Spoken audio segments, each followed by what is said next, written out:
The meeting invite came at 8:46 a.m. on a Thursday. No subject line, no context, just a room number 4C and the word required. It wasn't from my manager. It came from a generic administrative account, the kind that usually handled scheduling logistics, not careers. I didn't need to open it to understand what it meant. Something was off, too quiet, too sudden. If you're curious about what really happened inside that room and why the person who fired me had to apologize at the last minute, then like this video. Let me know where you're listening from. What's the temperature in there right now? I read every single comment. Now let's continue. I walked in at exactly 9 o'clock.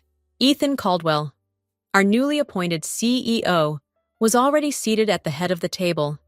Beside him sat Marissa from HR, her posture stiff, her eyes carefully avoiding mine. No one smiled. No one offered small talk. That was my confirmation.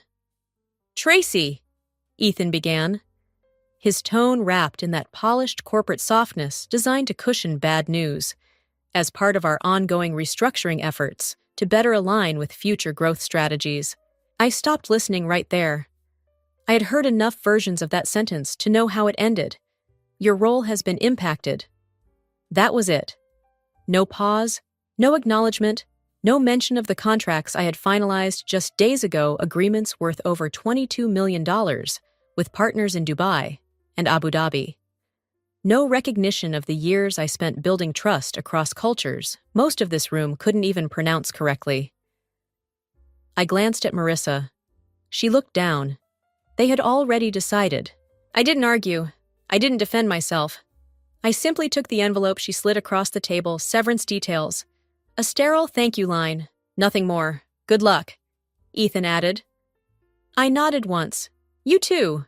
Because unlike them, I already knew what they had just lost. Before going any further, I want to share one thing. This story is fictional, assisted by artificial intelligence, to make it more engaging and emotionally resonant. Its purpose is to reflect real-life experiences and deliver meaningful, profound lessons. So, don't just listen, feel it, and see what it reveals to you. They never asked how those deals were built in the first place. Not once.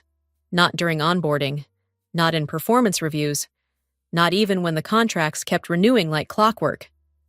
To them, it all looked effortless. Numbers went up. Clients stayed. Revenue flowed. And I was simply the name attached to that outcome. Nothing more. At Apex Meridian, they loved dashboards, clean graphs, predictable metrics. They saw 3 major accounts under my name and assumed the work was routine. Translation, coordination, maybe a few late-night emails, something replaceable, something anyone with the right title could step into. What they never saw were the hours behind each signature, the conversations that didn't happen in English, the pauses where one wrong word could end a negotiation before it even began. I wasn't just translating language. I was navigating culture, expectation, respect. In some rooms, silence carried more meaning than speech. In others, a single phrase could determine whether a partnership lasted 5 years or 5 minutes.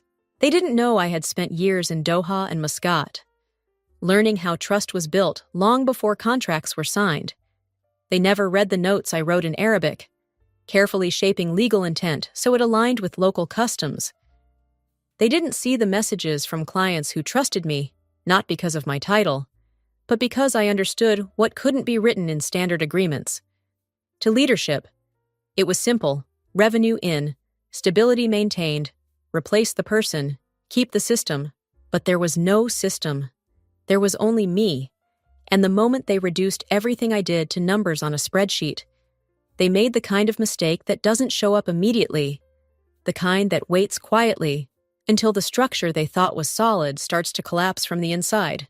The truth is, what I did was never designed to be visible. It lived in the spaces between decisions, in the timing of a response, in the choice of a single word that could either preserve dignity or unintentionally offend. You don't measure that on a dashboard. You feel it when a client chooses to stay, when a negotiation moves forward without friction, when silence is met with trust instead of doubt. I didn't learn that overnight. I earned it, years before Apex Meridian ever listed me on a payroll. I had already spent time in the region they were trying to expand into, not as a visitor, but as someone embedded in the work. I sat in rooms where deals weren't rushed, where conversations stretched over hours, sometimes days. Before a single clause was discussed, I learned that agreements weren't just legal documents, they were reflections of respect. In Riyadh, I once watched a negotiation pause for nearly 20 minutes because of how a sentence was phrased. No one raised their voice, no one walked out, but everyone knew the tone had shifted. That was the moment I understood something most executives never will. Language is not just communication, it's positioning. Over time, I became more than a point of contact. I became a bridge. Clients didn't just rely on me to translate contracts. They trusted me to interpret intent, to recognize when a hesitation meant concern, when a delay signaled disrespect, when a formal phrase carried an informal warning beneath it. That kind of awareness doesn't come from training sessions or corporate guidelines. It comes from immersion, from mistakes, from listening more than speaking. But none of that had a category in performance reviews. There was no column for cultural intelligence, no metric for trust preserved under pressure, no KPI for preventing conflicts that never surfaced because they were handled before they could escalate. So when leadership looked at my role, they saw something flat, something ordinary. They didn't realize they were looking at years of invisible work holding everything together. And once that kind of foundation is removed, there's no quick replacement waiting to take its place. I didn't go home and panic. I didn't call anyone to vent or replay the meeting in my head. Instead, I did something that probably would have confused them if they could see it. I cleaned. There's a strange kind of clarity that comes from putting things back in order when everything else feels like it's been taken apart. I opened the windows, let the stale air out, and moved slowly through my apartment, organizing, sorting, resetting, not because I needed distraction, but because I needed space. Space to think without noise, without their voices, without the echo of that room. The envelope they gave me stayed unopened on the table. By Saturday afternoon, I pulled out the boxes I hadn't touched in years. Inside were binders, real ones, labeled carefully by region, by client, by type of agreement, notes written by hand, margins filled with translations that never made it into official documents, context that couldn't be captured in a system. I sat on the floor and started going through them, page by page, deal by deal, memory by memory. There were contracts that had closed, partnerships that had lasted, and even negotiations that had failed but taught me something I carried forward. Each one told a story they never saw. Each one reminded me that none of this had been accidental. I built it, not because someone assigned it to me, not because it was in my job description, but because I understood early on that if I didn't take ownership of it, no one else would. And sitting there, surrounded by years of my own work, something became very clear. They didn't take my value away from me. They just revealed that they never understood it in the first place. By Sunday morning, I wasn't thinking about what I had lost. I was thinking about what I still had. And more importantly, what I was going to do with it next.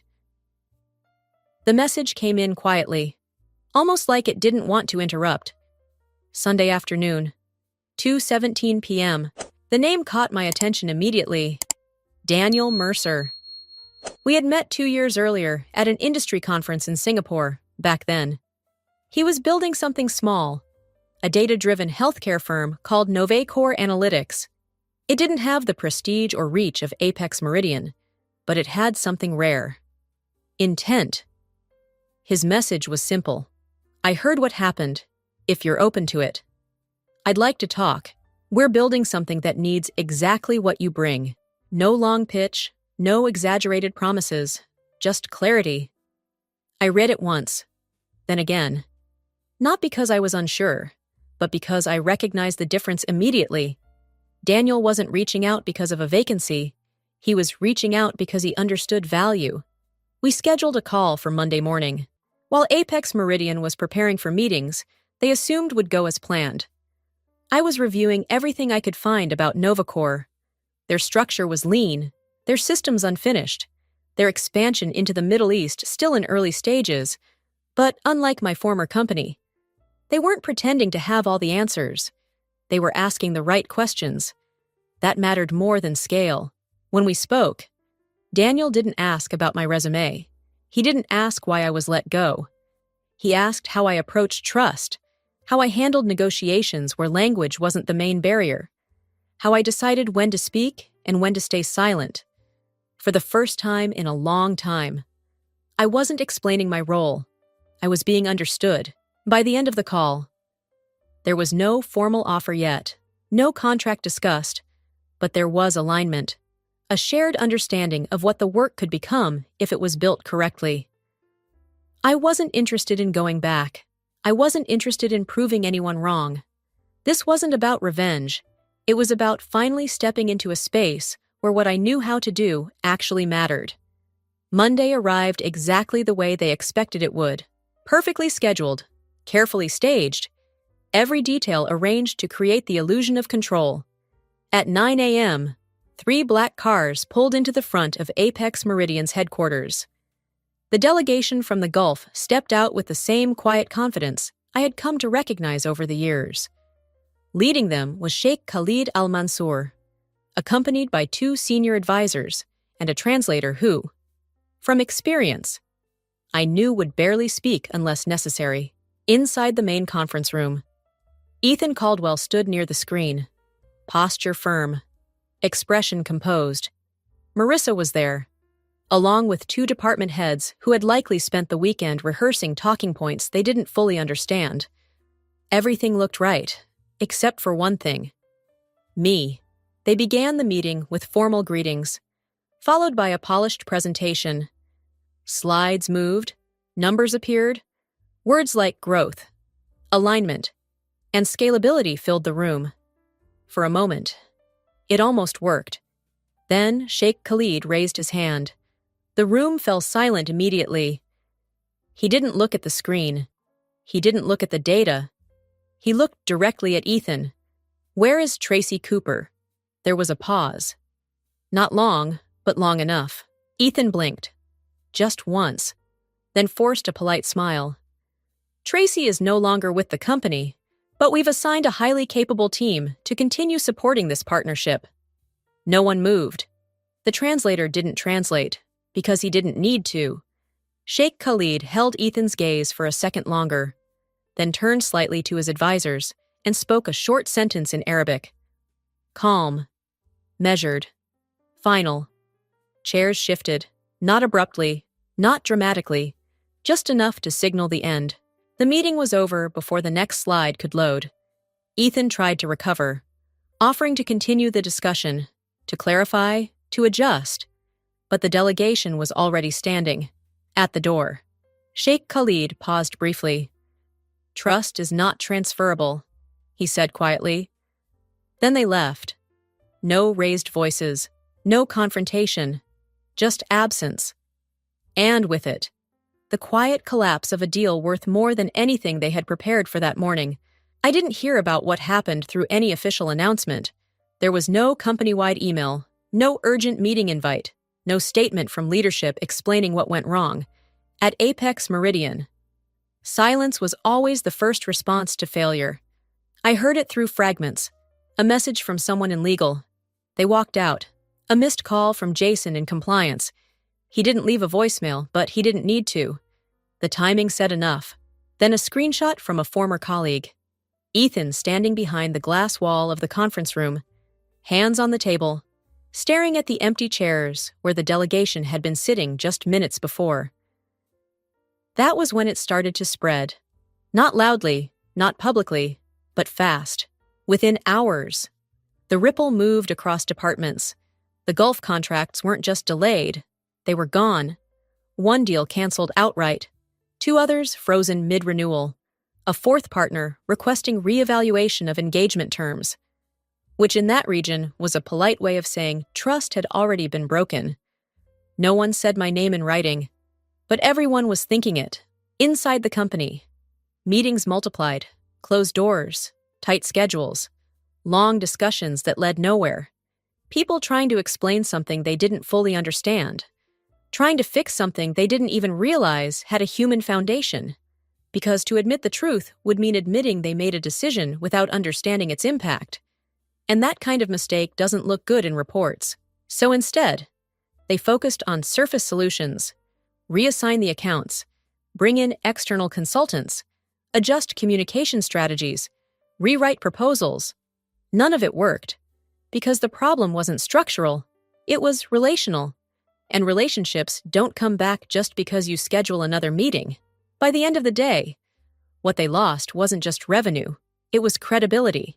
And once that's gone, no internal discussion can quietly put it back in place. The first message reached me on Wednesday morning. Short, careful, unnamed. Can we schedule a call regarding recent developments? I read it once and set my phone down. No response. A few hours later, another one came. This time from an executive assistant I recognized. Polished language, formal tone. The kind used when urgency needs to sound controlled. Mr. Caldwell would appreciate the opportunity to reconnect and discuss potential collaboration moving forward. Collaboration, that word almost made me smile. The same role they had eliminated without hesitation was now being reframed as something valuable enough to reconnect over. The same insight they dismissed in under 10 minutes was suddenly worth scheduling around. I didn't reply. Not out of anger, not out of pride, out of clarity.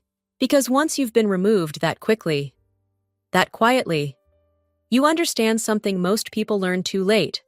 Their decision wasn't a mistake in the moment. It was a reflection of how they saw you all along. By Thursday, Ethan called. I watched the screen light up, his name appearing like nothing had changed. I let it ring. Voicemail followed. Tracy, I think we may have acted prematurely. There's an opportunity here to reestablish a working relationship. I'd really appreciate your perspective. Premature. Not wrong. Not careless. Just early. I deleted the message without saving it. They weren't reaching out because they suddenly respected what I did. They were reaching out because they finally felt the absence of it. And those are two very different things. By Friday morning, another email arrived. This one mentioned flexibility. Compensation, terms open for discussion. I didn't open the attachment. I didn't need to. Because for the first time in a long time, I wasn't waiting to be valued. I had already moved into a place where I was. They didn't get a meeting. They got a document. It was sent through my attorney. Not from my personal email. Not with any note attached. Just a consulting agreement drafted on my terms. Reviewed by a third-party advisor they had never worked with before. That detail was intentional. There would be no return to familiarity. What I offered wasn't a position. It wasn't loyalty. It was access, limited, structured, controlled. The agreement outlined everything clearly. I would not report to Ethan Caldwell. I would not attend internal meetings. I would not train a replacement or rebuild what they chose to dismantle.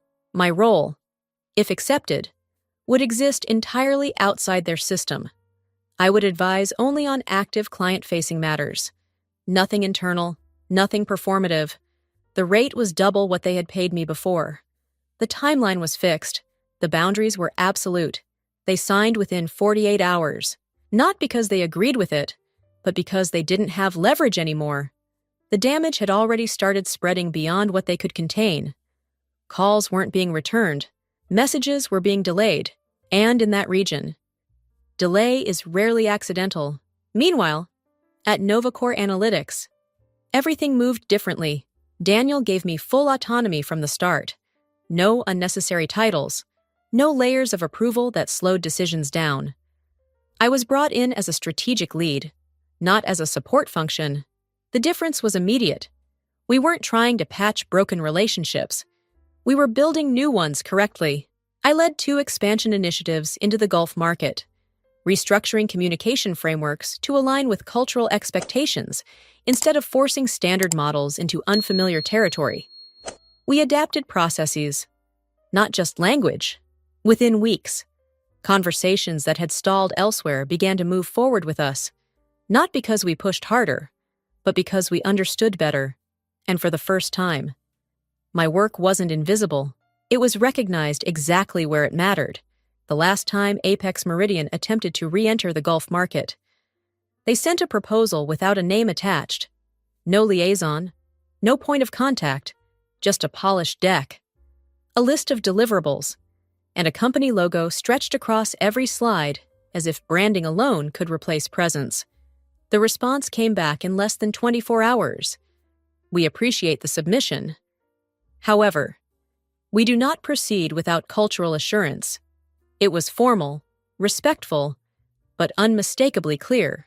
They didn't trust the company anymore, not without the person who had built that trust in the first place. By then, I wasn't watching from a distance.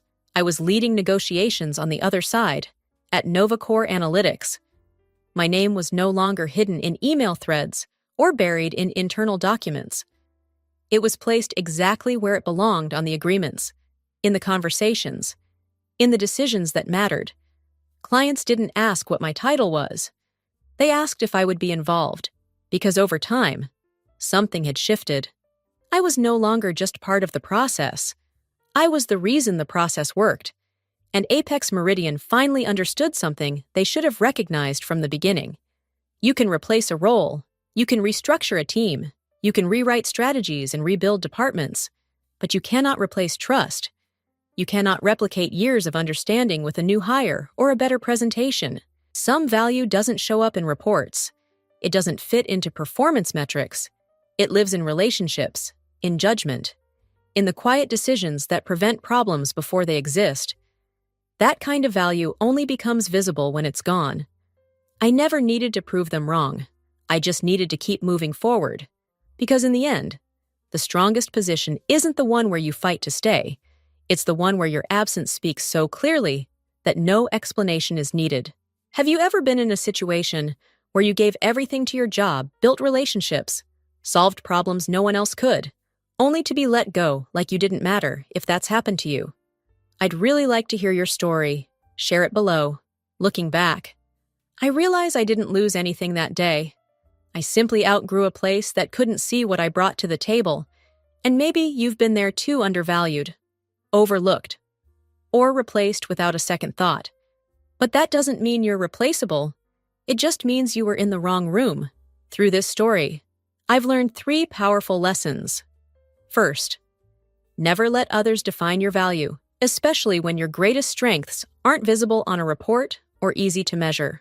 Second, relationships built on trust are more powerful than any title or position. They take years to earn and seconds to lose. And third, sometimes the strongest move isn't to fight back loudly, but to step away quietly and let your absence reveal the truth. Now I'm curious, which of these lessons resonated with you the most? Was it knowing your worth, protecting your relationships, or having the courage to walk away? Share your thoughts.